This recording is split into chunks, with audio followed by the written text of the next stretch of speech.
Welcome, everybody. Today, it's a beautiful day. The World Upshift movement is beginning just a plethora of amazing upshifters around the world. So we're here in Lerici in the Bay of Poets, and we are really launching our very first World Upshift Forum conference. And next year, we're going to be inviting hundreds of you to come and join us, to come and celebrate, to come and be a part of the World Upshift movement and story about this evolving movement that's happening for humanity, for Mother Nature, for our planet, and perhaps for the universe. We're going to be hearing from the most amazing wisdom keepers of the earth, from people all around the world, from Australia, from Africa, from the Americas. And we want to just celebrate this day by reminding you all that we are all in a time of upshifting. We're all in a time of seeing the old systems breaking down and the new systems emerging that we're co-creating, that we're being a part of.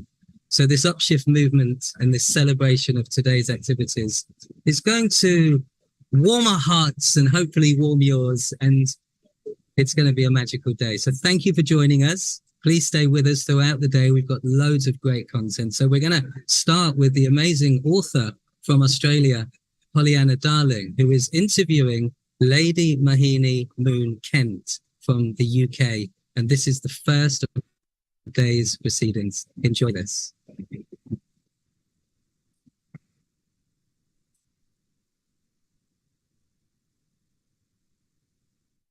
Hi, I'm Pollyanna Darling, and I am a co-convener of the World Upshift Movement's Asia Pacific Forum, and I'm really delighted today to be speaking with Lady Mohini Kent Noon. Hi, Mohini.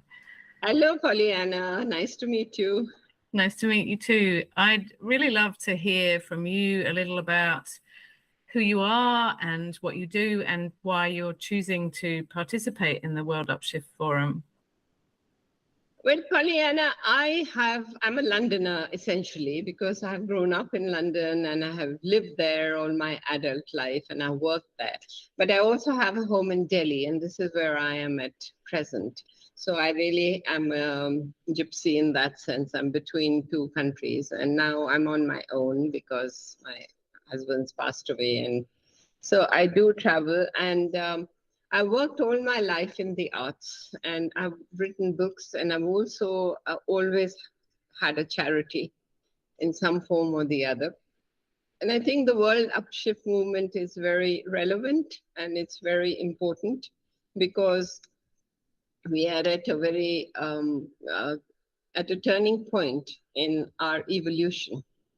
And I would, in that context, quote Sri Aurobindo, because he calls it the hour of God. Now, he was one of the great sages of the last century, and there were, I think, in my view, two of them, and there were many others, because this is a constant stream in India.